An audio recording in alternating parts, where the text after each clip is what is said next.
Go.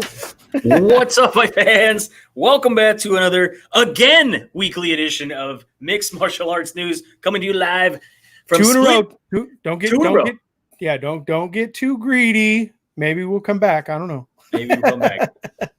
This is your weekly MMA show, if you're lucky. Split Decision MMA.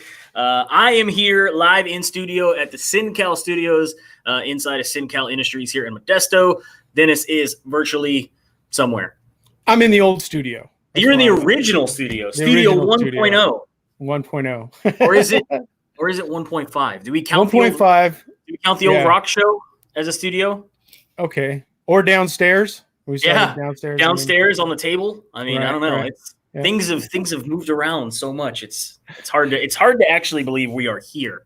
To extrapolate. As always, we are brought to you by My MMA News.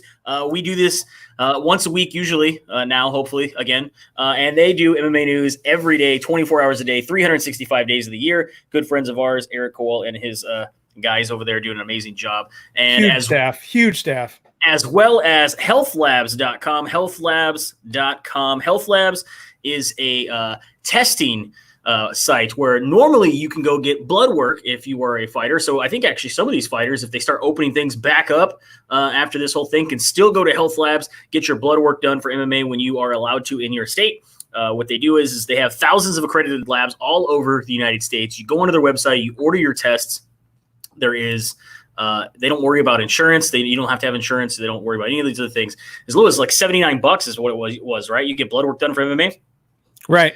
Yeah, and so they would send you off to one of these labs that are local accredited. Go in there, get it done, 24 to 48 hours, you get your results back. It was great. But they're also now doing COVID-19 antibody tests. So if you were wondering if you have had COVID-19 or want to find out if you already have the antibodies, you can go in there and check that out. Make sure you go to healthlabs.com, and I believe our coupon code, MyMMANews, still works for 10% off.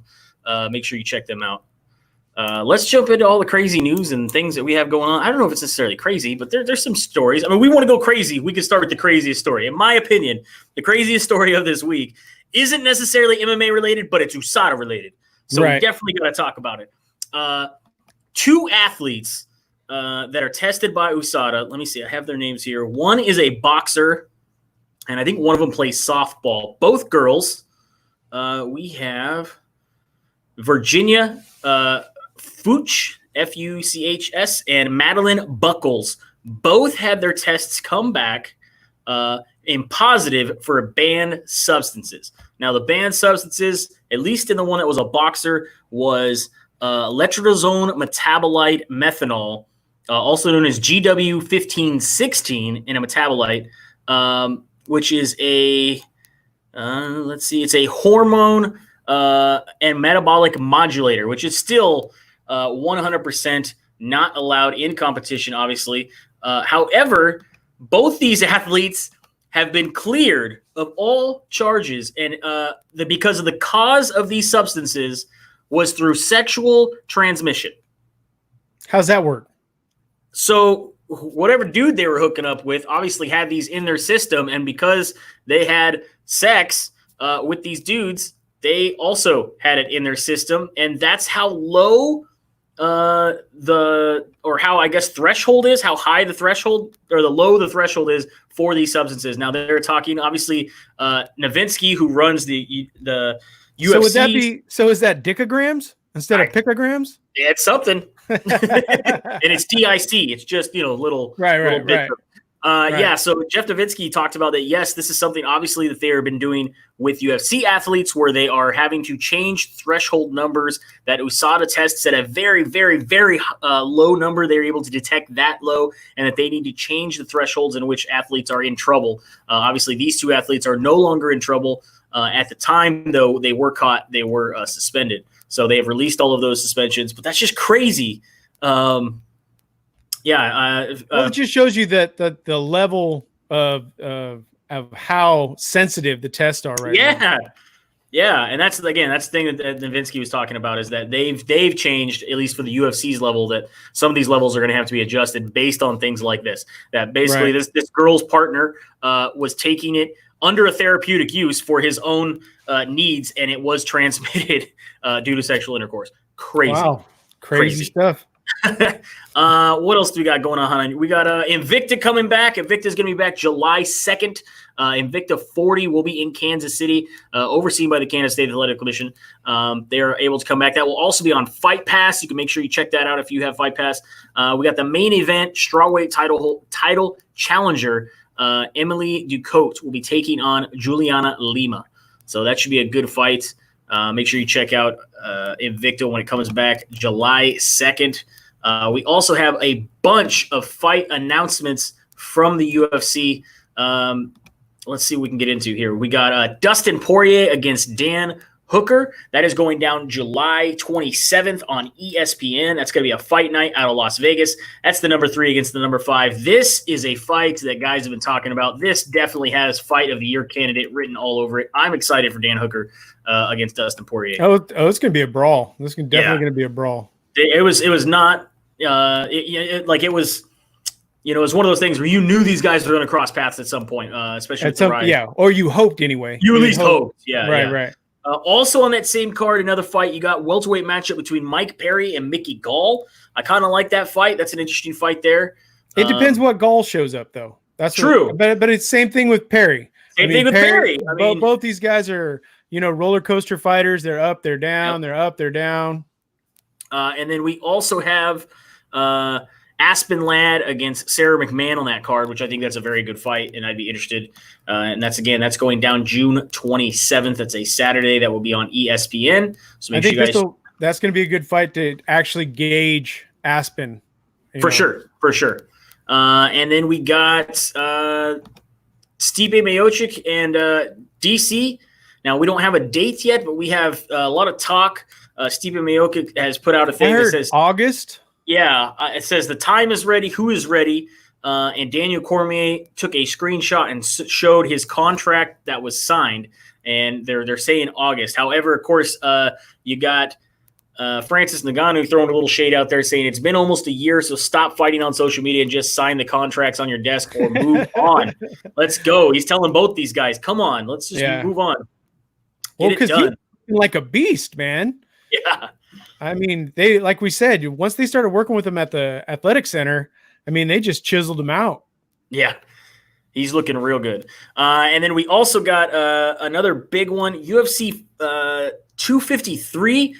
This is September 19th. Again, we do not have a location yet, but supposedly, allegedly, the information that I was given right here, we have UFC 253, September 19th. Khabib Nurmagomedov will be facing up against interim belt holder Justin Gaethje. That is finally a bout that is going to happen. I'm excited to finally have that happen. Long time coming again for both these guys. We got to see. I don't know. We got to see how this whole COVID thing works out. Yeah, it's very true. It's got some weird stuff going on. What else do we got going on here? We have, Fight Island, as we've been told, is real, and Fight Island is happening. More information is coming out about Fight Island. It is not in Fiji. It is going to be in Abu Dhabi, which was talked about in the early stages of things that they were working on and putting together. This will take place on Yas Island in Abu Dhabi in the United Arab Emirates. It is a 10 square mile restricted area that is going to be put together with a hotel, a restaurant, training facilities, all for the fighters and their cornermen and UFC staff. So, and we've already seen fights from this island, right? I believe so, yeah. But now they're putting, again, a 10 square mile perimeter that only if you're on this card and working this event are you allowed to be in. Everybody else will be forced out. So it's almost like the thing in Seattle. They're just going to shut down an area and become their own little thing and run it however they want to run it. That's the UFC. They're just doing what they need to do.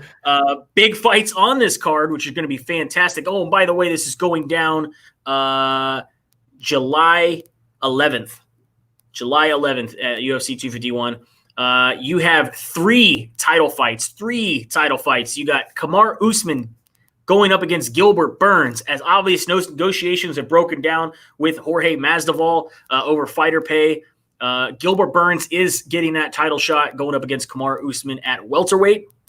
I'm wondering if Burns is just enamored as everybody else. It's like, yeah, oh my God. All of a sudden. He had a great fight this last Johnny time on the spot. That's how it's working out. He became, he definitely showed that he can beat former champion with Tyron Woodley, and he's sliding in the slot because he's willing to take the pay and the opportunity when it arises. So, again, I know Masvidal was on social media this week thanking the fans for the support and says he will continue to fight kind of for the blue-collar team and will not be kowtowing and bowing out of this. He's still going to be fighting with the UFC over what's going on. Also on this card, though, UFC 251, you got Alexander Volkanovski going up against Max Holloway in a rematch. Now, remember, Alexander Volkanovski took the title away from Max Holloway. He says he feels disrespected by the fans as well as the UFC for giving Holloway a rematch this soon. Remember, this happened in December. He dominated Holloway for 5 rounds. Right. And he says, this rematch is something now that I have to prove it's bigger than just the win. I can't just go out there and beat him because I've already done that. I have to absolutely put him away. I'm a little annoyed and disrespected that they gave it to him this quick. People are so quick to forget how well I did in that last fight, but I'm sending a message this time. And he is definitely going to be putting on a show. I thought he sent a message last time. Oh, and that's what he says. He goes, I thought I did enough last time. People are quick to forget that I dominated 5 rounds of the champ. And now, they're giving him the rematch. He's like, he doesn't deserve a rematch. I need to go to the next contender. But, there's a lot of people that still want to see that. He's going to get the second shot. So that's happening there on Fight Island. We also have Peter Yan against Jose Aldo for the vacant bantamweight championship. Also at Fight Island, I know you got Volkan Ozdemir, you got Rose Namajunas, you got Frankie Edgar, you got Peter Moonhouse, you got Paige Van Zandt. You got a lot of big fights on Fight Island. I mean, they were talking about mega card. Now, mind you, the July. We got to make it there. We got to make it there. We could have got credentials, but no. I'm just saying, I want to get there with the card intact. Not us personally. I was gonna say Kowal turned down his credentials because he couldn't get a flight last minute. I don't know what that's about. Like, super easy. It's a pandemic, man. There's nobody on flights anyway. You just pick a seat. Hang glide. Or Nate. I saw Nate put a picture that he could swim there if he had to. So yeah, that's going to be an amazing card there. And then what else we got going on in the news? We have Dana White. Oh, first let's go with. We also have another retirement to announce. Conor McGregor has retired for the third time. The third time on June 6th, 6 days ago, he retired once again. While talking this is the real one. This is for real. Allegedly. He says, right now the game just does not excite me, and that's that. All this waiting around, there's nothing happening. I'm going through opponents' options, and there's nothing there in the minute. Nothing that excites me. They should have kept the ball rolling. Why they kept pushing Khabib and Gaethje back to September? Because you know what's going to happen in September? We don't know. Something's going to happen in September, and then that's not going to happen. Right. He's like, go ahead.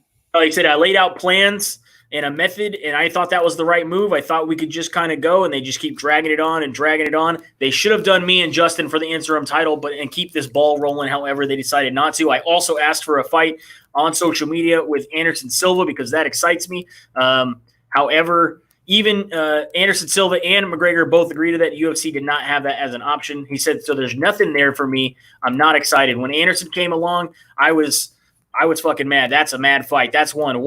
That's fighting the former light heavyweight and middleweight GOAT.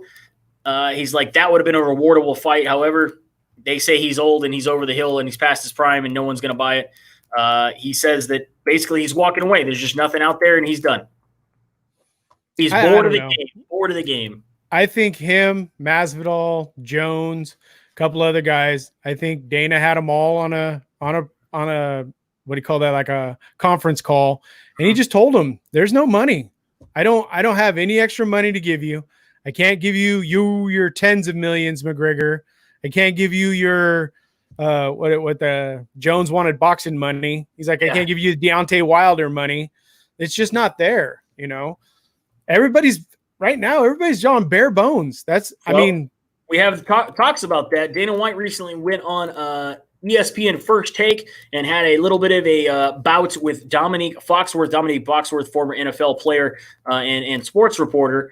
And basically he went on and he said, look, John Jones signed a new deal less than a year ago.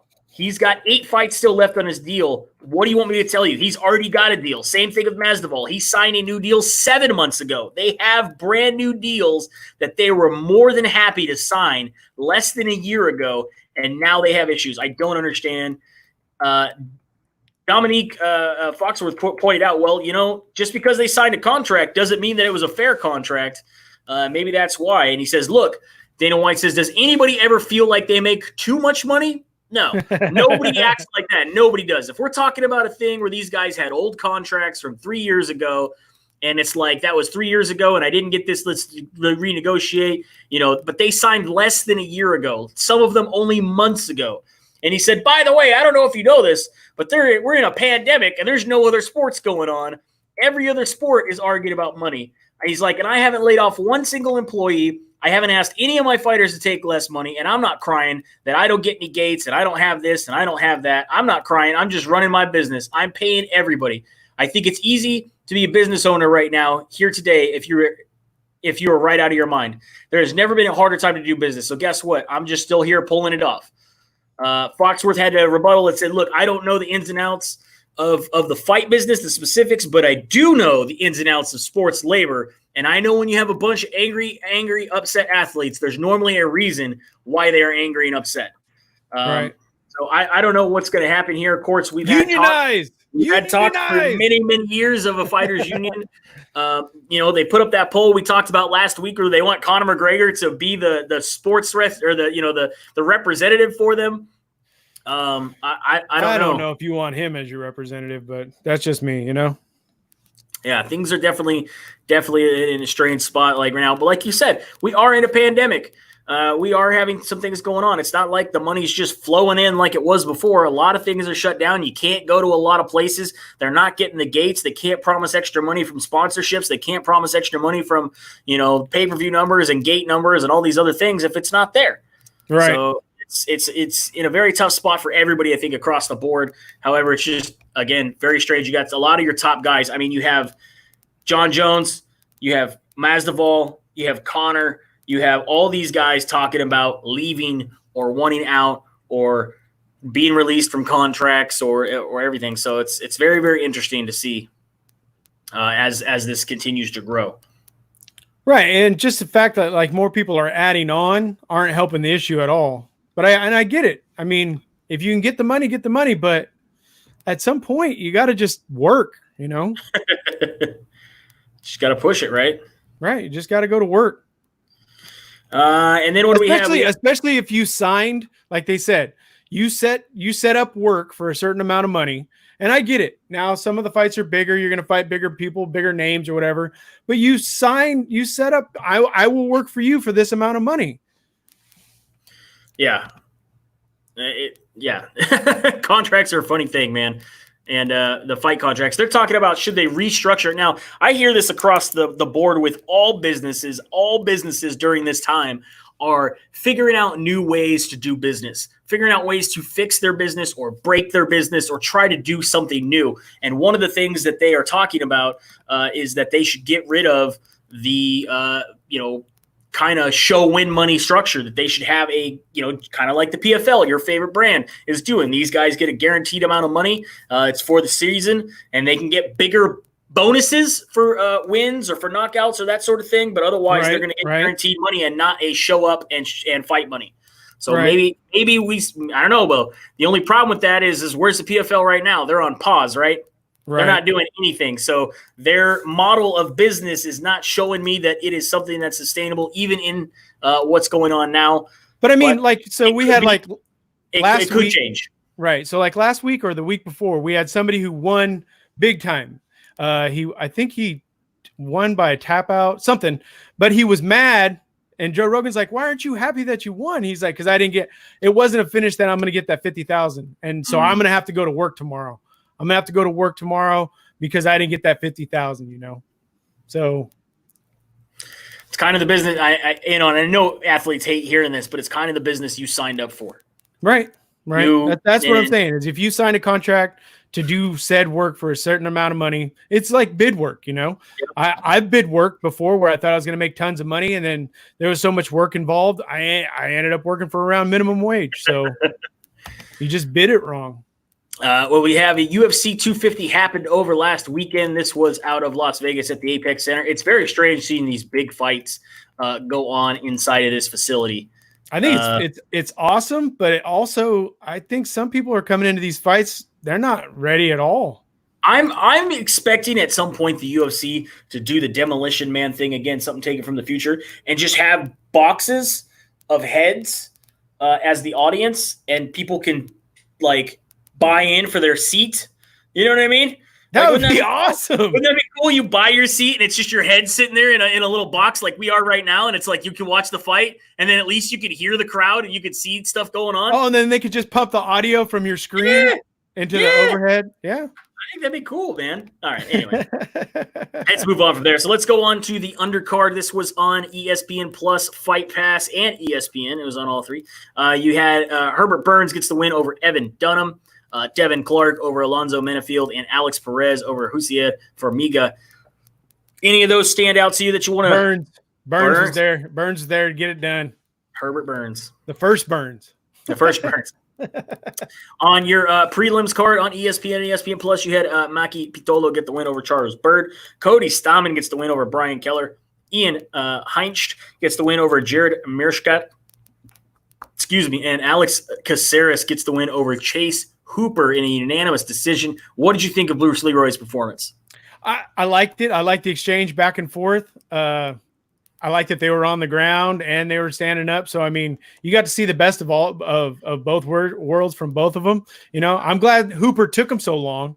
You know what I mean? Yeah. So I just expected a little bit more out of Hooper, but then again, I mean, it's Caceres, so.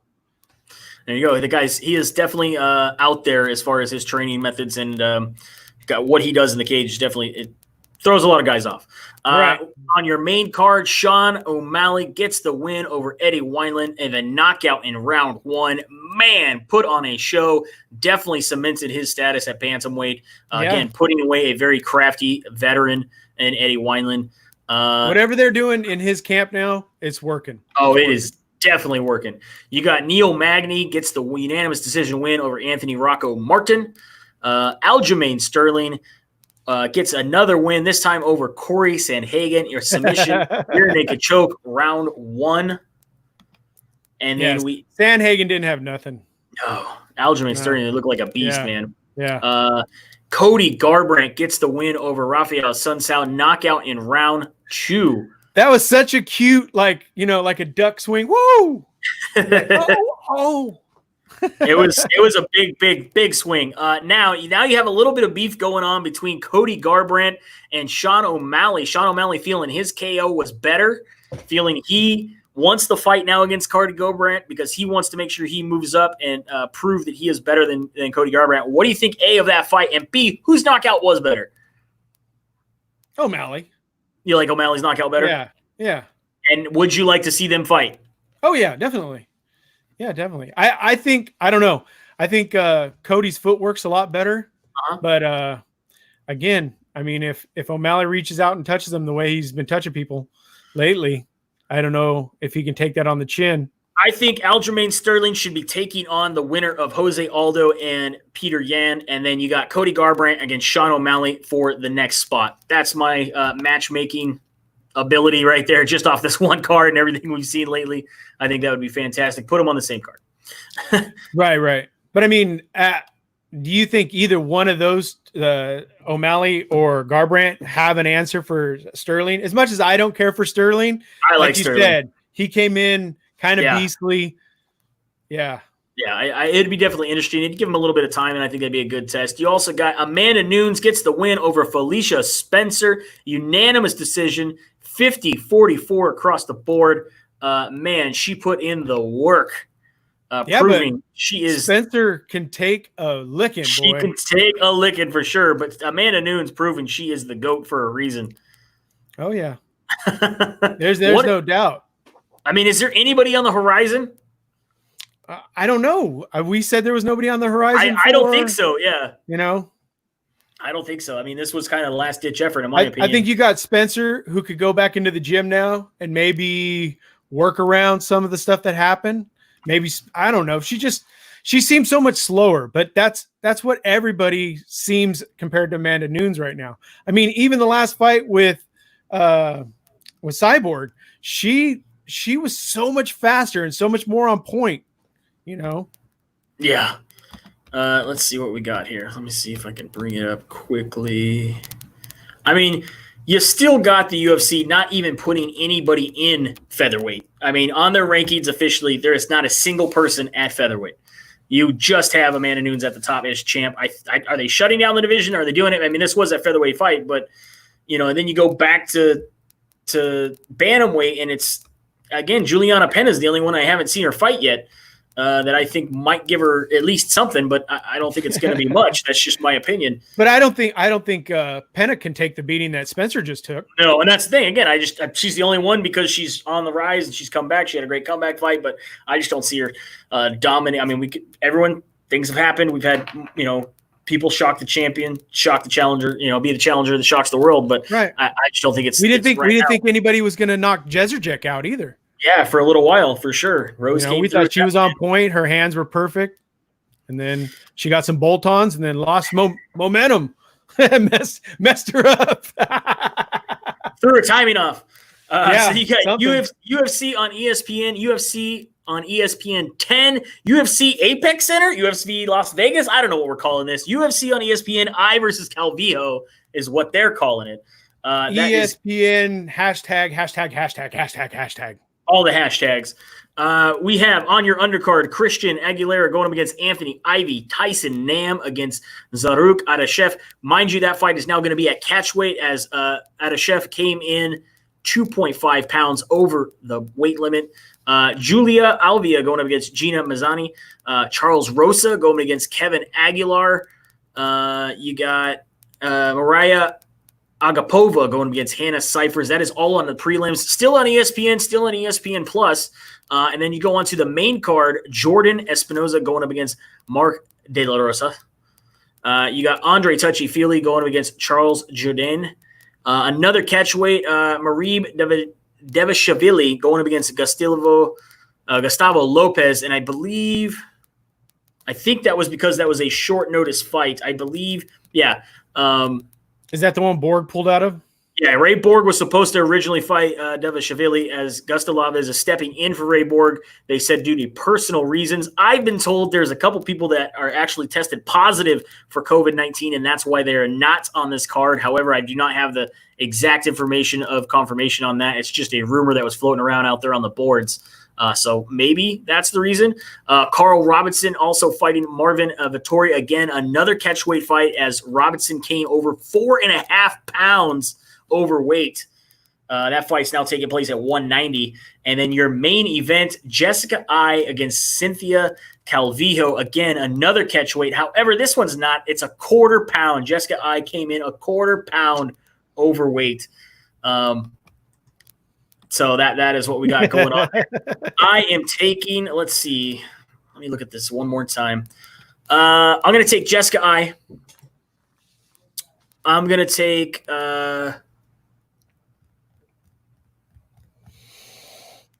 I'll take Vettori. I'm with you. I will take Feely. I'm against Feely. You're not going to get going. All right. I'm going to go Espinoza over De La Rosa. I'll take De La Rosa. De La Flower. De La Flower. Yeah, so that's where I'm going to go with there. I'm going to go Vettori. I'm not even going to go because that was a short. I would have taken Borg, but I don't even know what to do now. Feely and Espinoza. Those are going to be my picks, my 4 picks there for the UFC on ESPN 10 I versus Calvillo card. Let's see what your predictions are. Put them down in the comments down here or over here or over here. I don't know where these things are going now. Wherever they end up.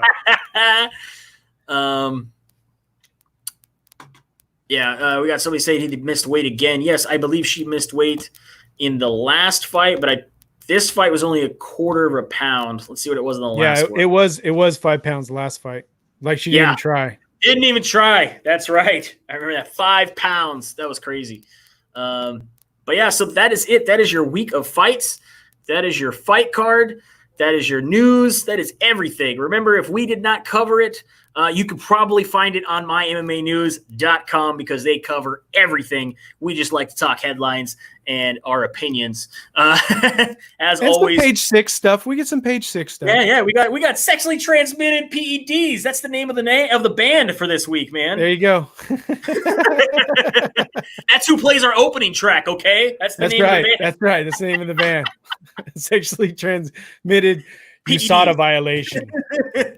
As always, brought to you by Health Labs, healthlabs.com, getting your COVID-19 antibodies test as well as your blood work. If you're in a state where you could fight in the mixed martial arts, go to healthlabs.com, code MyMMAnews. Brought to you by the SynCal Industries here in Modesto, California, as I am live in the SynCal studios. And WalkieCraft, I think he's got an actual place now where he is back up and running. I'm not sure if the store is up and running, but make sure you check him out. He does all of your beautiful metalwork. I think if I pan up, no, this.